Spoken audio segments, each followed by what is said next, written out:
What's up, y'all? You kicking it with the Junkyard Dog on junkyarddogs.com. My name is Tony, and this week we're going to do a three-part series. This is part one of the three-part series on the T5 transmission. The T5 transmission is one of the transmissions that we use very often in our 5.0s and other cars as well. Some people are swapping them into Mazdas, into BMWs, like all sorts of different swaps are going on. So the first part of the series, I'm going to show you guys how to pull it from the junkyard. We're in the junkyard right now. We found a V6 Mustang with a T5 in it. So the principles are the same as far as removal. So I'm going to show you guys how to get it out effectively and quickly. And the second episode, I'm going to show you guys how to disassemble it. And then the third episode, I'm going to show you guys how to rebuild it my way. Alright? So yeah, let's get cracking. First things first, I'm going to have a set of tools here that's very simple to remove a T5. Okay? First, you're going to need a breaker bar. Then you're going to need a long half-inch extension. And then a shorty half-inch extension. An adapter.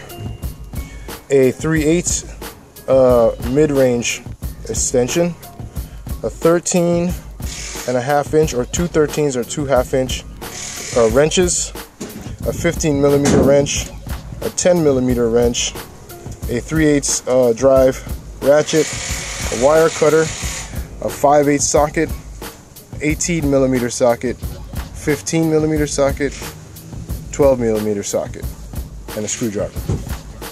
Okay, once you get those tools together, then you're ready to go. So after you've gathered your tools, you see this is the front of the car here. That's the rear. Before we go up under there, we're going to go inside the car here, and we're going to remove the shifter handle. Okay. The reason why you want to do this first is because once everything gets loose underneath, you want to be able to drop it down, and this stops you from dropping it down and taking it out. So you want to remove this. So we're going to use that 10mm wrench that we were talking about earlier to remove it. So we don't got to be gentle here. Just go ahead and pull the cover off.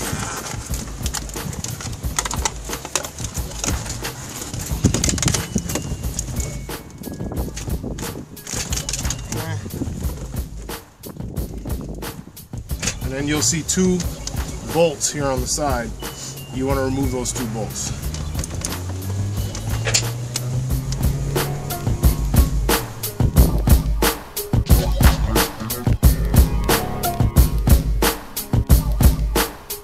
And there it is, removed.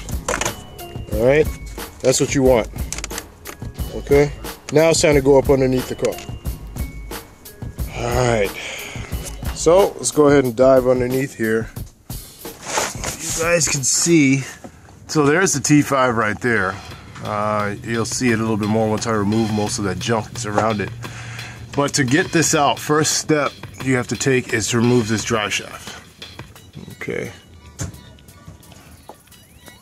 And to remove that, you have to remove 4 12mm 12-point bolts from the pinion on the rear end. They're in there kind of tight, so this is the reason why we're getting the breaker bar and the 12mm socket and the adapter. So the 1/2 inch to 3/8 adapter, so we can take it off. So the challenge here when removing the drive shaft is rotation, right? So it's going to want to rotate. See? So to stop it from rotating, you have two options. If you have a friend with you, you can have him pull up the parking brake if it's still attached, and it will stop it from turning, give you enough leverage to remove the bolts. But since I am alone today, what I'm going to do is, this is what the screwdriver is for. Alright, so what you want to do is jam in the screwdriver in there and then rotate until it catches. Boom. Alright, it's going to hit the floor just like that. So now we're ready to take the bolts loose. So the reason why I say to use a breaker bar, 12mm socket, and the 1/2 inch to 3/8 adapter is because a straight 12-inch, a 1/2 inch drive 12-inch socket will not fit past this part here. So you gotta kind of do a little reducing thing. And this one barely fits, but it gets in there. Okay? See? So you use the breaker bar and break them loose. So after we've broken it loose, you're going to take the 3/8 drive ratchet and the mid-range extension and the 12mm socket again and take it off. It's a lot easier to take off this way than using the breaker bar because the breaker bar is heavy. Okay, so let's get it going. So now that we got all 4 of the bolts loose, what you're going to do is you're going to push it forward and just drop it down. Don't pull it out the transmission yet. The reason why is because sometimes the transmission will have oil still in it, and if you pull it out now, it'll make a mess and you got to lay in it to do the rest of the removal. Okay, so you're going to take your screwdriver out. All right, so you're going to push it forward and then drop it down to the ground just like that. Okay, and as you can see, it's still in the back of the trans. We're not going to remove it till the very end because, like I said before, sometimes there's fluid in there and it'll come leaking out the back, and then you got to lay in it. So now we're going to move up front. Now, I don't usually bother removing the bell housing. If you want to remove the bell housing, there is, I believe, 6 bolts around the bell housing, and the starter you have to remove to get it out. But I usually don't bother with it because it's not the bell housings that go bad, it's the T5 itself, which is this portion of the trans. We're looking at 4 15mm bolts. So there's one way up in there, there's one here, there's one there, and we'll go up under and onto the other side.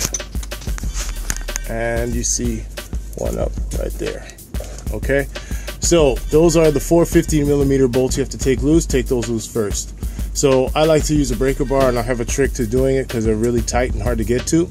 So let me show you guys how we get down. So you're gonna stick the 15mm socket on the breaker bar once again with the 1/2" to 3/8 extension, and you kind of just stick it in there, and it'll come loose. Okay. Same thing over here. It really is close. This one was already broken loose. Okay.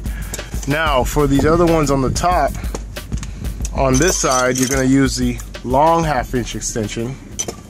You got the breaker bar in there with the 1/2" extension with the 1/2" to 3/8 adapter, and then the 15mm. That helps you get around that little nook. There's a little nook right there that you know, you have to get around. And the reason why you want it straight up and down is because you don't have very much space to leverage it to get it loose. So you got to get it straight up and down to give you that space towards this wall right here to be able to break it loose. So this is what you do for the passenger side. There we go. It's loose. Now for this last one that we're going to break loose up here, we got wires in the way. So this is the backup light switch here, so we're going to go ahead and remove that and then push this out of this right there like that. Okay, and kind of shove it out of the way. Alright, so we're going to use the a 1/2" extension, but we're going to use a short one this time, and the 1/2" to 3/8 adapter and the 15mm socket again. So once again, now this one you want to get as close to the wall as possible, so you're able to get leverage coming down to loosen it. See, it's a very odd range of position there. You see it? So you got to get a wobbly 1/2" extension to make that work. All right, so just press down. Alright, there it goes. Alright, so now that the 4 bolts have been removed, we want to move on to this mount right here. Okay, you want to remove these 2 mount bolts, and that's what we're going to use the 18mm socket for. Okay, use 18, it goes on there perfect. Okay, you want to remove those, and you'll see why in a little bit.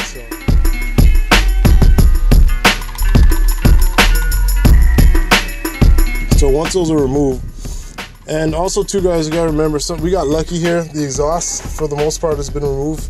Sometimes there'll be exhaust still attached, and there'll be these 2 bolts here kind of holding it up, but somebody's already removed it. So yeah, those are what the 13mm wrench was for. So we're gonna move on to the crossmember mount bolts. we're trying to remove, sometimes, the reason why we were saying I needed 2 wrenches before is because sometimes it would be a 13mm on that side and then a 13mm on this side. But in this instance, Ford had those kind of nuts that would lock in so they can kind of bolt it up real quickly. So yeah, we just need a 13mm on one side of this setup to remove this. What you're going to do is actually just remove this little lock nut kind of thing. You're going to remove that, but don't take the bolt out yet. Okay, and that's so we can get ready to take it down when we're ready. All right. See how it spins?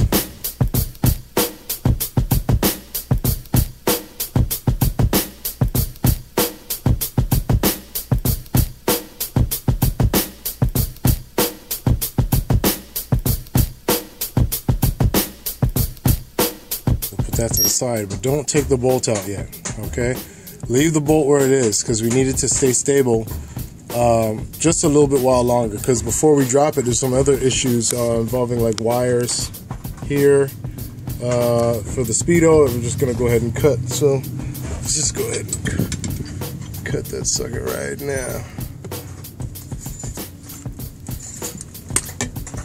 There it is. Alright. See, and it's this wire here that goes through the O2 sensors. We've got to cut that as well, because it gets in the way of taking it down, guys. There it is. Alright.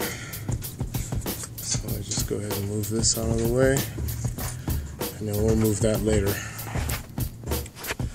So we got both sides removed, the little lock nut removed. So we're just about ready to take it down. We've already cut the wires there with the wire cutter. The 5/8 socket is for these bolts here to take the mount off, because here at this particular yard they charge you for everything.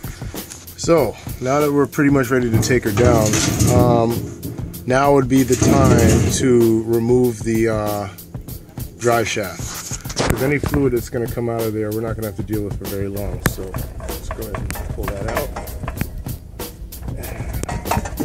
Let's just hope that this junkyard removed it. Oh, there it is. As you can see what I mean? Don't want to have to deal with that. Wasn't that much, but we'll have to deal with that. Let's shake it around. Shake it and pull it at the same time. And you see where it's going to start coming loose. Might fight because of the throwout bearing a little bit, but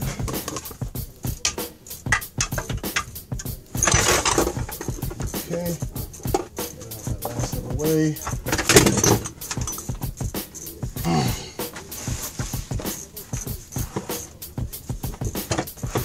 All right, and there it is. T5 removed. So yeah, man, as you can see, it's a pretty straightforward process. It's not super complicated. It takes me about 30 to 45 minutes, depending if I have any issues with like a super tight bolt or something. But yeah, so once we get it out, you know, we go pay for it, get up out of here.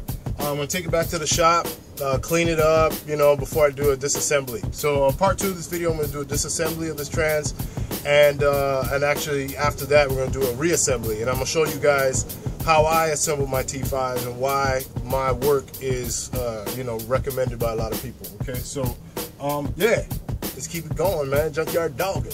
Woo!